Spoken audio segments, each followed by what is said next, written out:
Hi, this is Chris Young. Welcome to episode 106 of Contemplating Life. In my last episode, I confessed I had misidentified which translation of the Bible I've been using.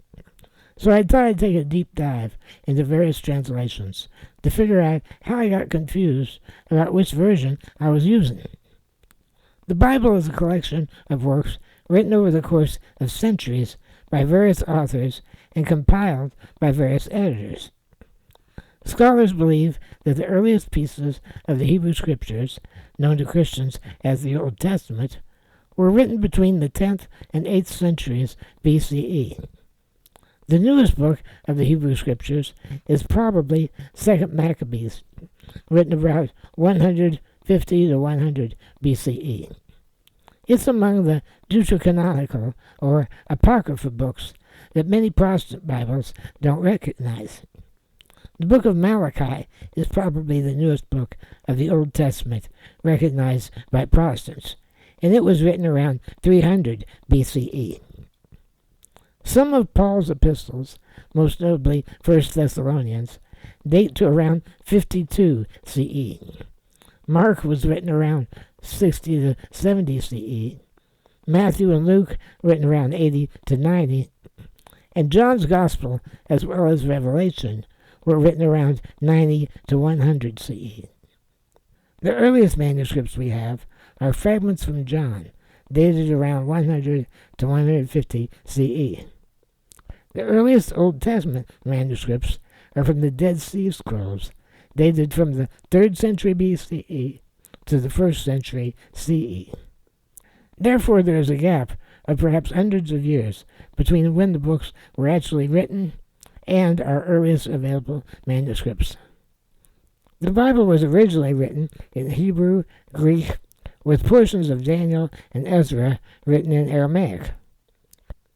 According to tradition, Ptolemy II Philadelphus, the Greek pharaoh of Egypt, sent 72 Hebrew translators, 6 each from the 12 tribes of Israel, from Jerusalem to Alexandria, to translate the Hebrew Scriptures from Hebrew into Koine Greek for inclusion in his library. This came to be known as the Greek Septuagint, which means the version of the 72. It's often designated by the Roman numerals LXX, which equals 70 rather than 72. Don't ask me why. I guess they just rounded it over. The New Testament was written in Greek, and references to the Hebrew Scriptures found in the New Testament are in all likelihood referring to the Septuagint. In 382 CE, St. Jerome was commissioned by Pope Damascus I to translate the Gospels into Latin for the Catholic Church. On his own initiative, Jerome and others, under his guidance, further translated much of the rest of the Bible. This version came to be known as the Latin Vulgate. The word Vulgate means common or ordinary language. The word vulgar comes from the same root. Vulgar language is the language of the common people, not the language of the aristocracies. Because Latin was the common language of the Roman Empire, this Latin version was in some respects vulgar, without the negative connotation of that word. Jerome used the Septuagint as well as some available Hebrew and Aramaic sources, and it was considered the official version of the Western Church until the Council of Trent in the mid-1500s. For centuries, most other translations were retranslated from the Latin Vulgate. Martin Luther translated the Bible into German in the mid-1500s, and it was based on a variety of sources, including the Septuagint and the Vulgate. Another notable medieval version is the famous King James Version, KJV, commissioned by King James of England in the early 1600s. While it was reasonably good for its time, translators were often more interested in producing beautifully flowing English rather than accurately translating the material. There was also a bias to whitewash anything that sounded critical of royalty. Now let's look at some modern translations. Today, the Catholic Church in the United States uses a version called the New American Bible, or NAB. It traces its origins to 1936, when Archbishop Edwin V. O'Hara, chairman of the Episcopal Committee of the Confraternity of Christian Doctrine, invited Catholic Scripture scholars to begin work on a new English translation based on the Vulgate. This led to the formation of the Catholic Bible Association, which was created to work on this translation. In 1943, Pope Pius XII issued an encyclical called Divino Afflante Spiritu, which means by the divine inspiration of the Spirit. He encouraged the creation of translations of the Bible into the vernacular, that is, whatever your native language might be. Furthermore, he said it should be based on the earliest available Hebrew, Greek, and Aramaic manuscripts, rather than a retranslation of the Latin Vulgate. The Catholic Bible Association abandoned its previous efforts to translate from Latin and took up the challenge of creating a version based on the earliest manuscripts as ordered by the Pope. Their work was released in a series of 4 volumes issued from 1952 up to 1969. This version of the Old Testament came to be known as the Confraternity of Christian Doctrine, or CCD Bible. However, when it was eventually combined with a new translation of the New Testament, it became known as the New American Bible and was published in 1970. It was mostly the work of Catholic scholars, but other non-Catholic scholars were included in the process. The hope was that by calling it the New American Bible rather than the CCD Bible, it might encourage its use outside the Catholic Church. The NAB Psalms were updated in 1981, and the New Testament was updated in 1986. Some sources I've found have referred to this as the Revised New American Bible, or RNAB, although I don't think that was ever an official name for it. This NAB translation is used in the Roman Catholic lectionary. The lectionary is a book of scripture readings and prayers that are used in the celebration of the Catholic Mass and other liturgies. As best I can determine, the 1986 update is currently used in the lectionary. Now the situation gets a little bit muddy going forward from here. The most recent version of the NAB is the New American Bible Revised Edition, or NABRE. It was first published in 2011. The website of the United States Conference of Catholic Bishops, that is the USCCB, features an online Bible, and it is the NABRE. However, it is approved only for private use and study, even though it is the official Catholic version in the U.S. The lectionary is still using the 1986 NAB. I found multiple websites that incorrectly state that the lectionary is based on the NABRE from 2011. I've linked in the description the preface to the NABRE from the bishop's website, and it explains some of this history and parts of the philosophy behind this newest translation. I've also linked a Wikipedia article about the NABRE, which gives specific examples of the differences between it and the older NAB. When I began to return to the church in the early 1980s, I asked for a Bible for my birthday, and my mom bought me a really nice New American Bible with a fancy leather cover. We also purchased a set of tabs for each book of the Bible that you could stick on the first page so you can quickly get to whatever book you want. I also got a big leather cover that went over all of that. In the RCIA program I attended as a returning Catholic and taught for 30 years, we would give everyone in the class a paperback version of the NAB called the St. Joseph's edition of the New American Bible. Don't ask me what St. Joseph had to do with it. I think it was just some sort of branding. And one of the things I really liked about that edition was that at the beginning it included a document from Vatican II titled The Dogmatic Constitution on Divine Revelation, which explains how Catholics rely not only upon sacred scripture, but also sacred tradition. And I covered that document in episode 94, and you can find the link in the description here.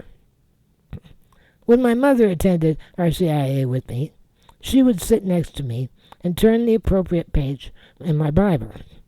My handout included specific page numbers from the St. Joseph edition of the NAB for the verses I intended to read. So she and the class participants could quickly find those passages. If it didn't have a page number in the handout, it was just a verse I was providing as reference material, not one I intended to read. And my mom developed lung cancer and passed away in February 2009. I don't know when she stopped attending RCIA with me, but I'm guessing it was 2 years earlier. When I wrote episode 104 of this podcast about the prophets of the Old Testament, I used an old Microsoft Word file I found on my computer that was my notes from that lesson. It was named Old Testament Notes 09. That is my version of the notes from 2009. There was a later document from 2014 that I didn't use because that year I organized things a bit differently than usual, and I wanted to use the version that I'd normally taught from. And because I didn't have my mom to help me, these notes included all of the scripture quotes I intended to read. I would prop up the pages on an easel, and I could knock the pages off one by one as the lesson progressed. That way I was able to teach without any physical assistance. Looking at this document, it's obvious that these quotes were cut and pasted from some other source. If I'd been retyping scripture quotes or dictating them using my dictation software, I would not include detailed verse numbers and other items. There are two possible sources from which I could have cut and pasted. One is a website called the Bible Gateway. It offers translations of the Bible in many languages, including multiple English versions. But the more likely source was the Vatican website. Now, as these websites exist today, the Bible Gateway does not include the NAB. It does include the current NABRE. It also includes something called the New American Standard Bible, NASB. And therein lies the problem. Somehow, somewhere along the way, when I saw the NASB on the Bible Gateway, I thought it was the version I'd been using for decades. And I began calling the official Catholic version used at Mass the NASB. I called it that in blog posts over the years, occasionally linking to the Bible Gateway to that version, and I called it that in every episode of the podcast up through episode 104. When I wrote the script for 104, I used the quotes from that old Microsoft Word file, New Testament Notes 09. And after I recorded the episode, I prepared the links to the scripture quotes I included in the description. And I got those from the U.S. Bishop's website, but I mislabeled them NASB because I thought that's what I was using. After recording the episode and doing the basic edits, I went back in to add the text pages to the video with the scripture readings. And that's when I discovered that the Bishop's version didn't match my 2009 notes. If you had asked me prior to January 19th, 2026, what version of the Bible I used, I would have sworn on a stack of them that it was the New American Standard Bible, NASB. I don't know how or why I confused the NAB with the NASB. It had to come from those years of using the Bible Gateway. Once that bit of erroneous error manifested itself in my brain, it stuck with me for years. After several Wikipedia searches, and after reading the introductory material on the bishop's website, I confirmed that the bishop's version was the newest NABRE. And when I did this research, I was already in bed. I became panicked. I was so certain I'd been using the NASB that I began to wonder if our RCIA team had been purchasing the wrong Bible for 30 years that I taught. So I did a Google search for the St. Joseph's edition of the New American Bible and found images of a salmon-colored cover identical to the ones we distributed in RCIA.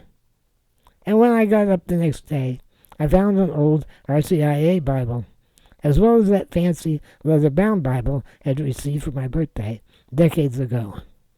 Much to my relief, they were both the correct New American Bible versions. So the next mystery was, what version had I cut and pasted into those 2009 notes? The bishops no longer had an NAB. Neither does the Bible Gateway. But God bless the slow-moving Vatican. Their website has a New American Bible, dated 2011. That would be after the 1981 Psalm revision and the 1986 New Testament revisions. Now note that the NABRE was released sometime around 2011 or 2012. I tried looking up some of the passages from my 2009 notes, and they matched the Vatican NAB, but did not match the NABRE. So that confirms I cut and pasted into my notes from the Vatican website. So I re-recorded some of the scripture quotes for episode 104 to use the NABRE. Originally, episode 104 was going to be over an hour long, so I split it in half and planned to use the second half as episode 105. But there were so many scripture quotes that I needed to revise. I scrapped the original recording and re-recorded 105 from scratch using the correct NABRE. I still don't know how I misidentified my version as the NASB. So I did some research about the differences between it and the NABRE. According to Wikipedia, quote, the NASB relies on recently published critical editions of the original Hebrew, Aramaic, and Greek texts. It's known for preferring a literal translation style that generally preserves the structure of the original language when possible, rather than an idiomatic style that attempts to match the natural English language. End quote. This literal style is known as formal equivalence. Now that leads to some awkward sentence structure. Direct translation of idioms does not translate well from one language to the other. So while editors of that version claim it's the most accurate and correct translation, the formal equivalence approach is problematic. The NABRE and other translations use dynamic equivalence, sometimes also called functional equivalence. Wikipedia explains the difference as follows. Begin quote. The formal equivalence approach emphasizes fidelity to the lexical details and grammatical structure of the source language, whereas dynamic equivalence tends to provide a rendering that is more natural to the target language. Wikipedia says, begin quote, according to Eugene Nida, dynamic equivalence, a term he originally coined, is the quality of a translation in which the message of the original text has been so transported into the receptor language that the response of the receptor is essentially like that of a receptor of the original text. The aim is that a reader of both languages will understand the meaning of the text similarly. End quote. I've linked a Wikipedia article on dynamic equivalence and functional equivalence in the description. Now, recently, I began attending weekly Zoom meetings with Jeremy Steele, also known as the Skeptic Pastor. In one of those sessions, he compared scripture verses across different English translations. The scholarly consensus seems to be that the best English translation is the New Revised Standard Version Updated Edition, or NRSVUE. This is the latest version of the New Revised Standard Version, or NRSV.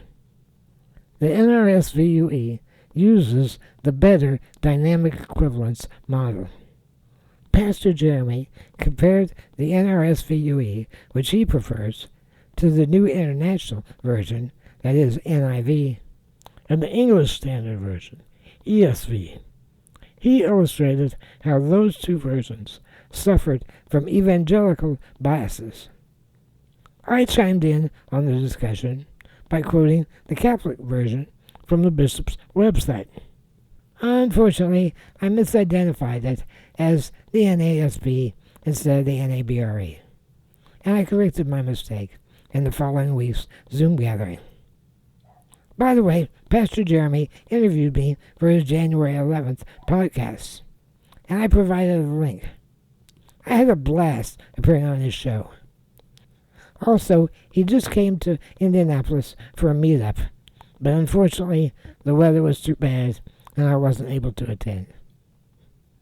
The NRSV has a Catholic edition called the NRSV CE. It's simply the NRSV, including the Apocrypha books that are normally omitted from Protestant versions. It's received an imprimatur from the Catholic Church. That is, they've approved its use for Catholics for private reflection and study. Scripture translations need to be constantly updated.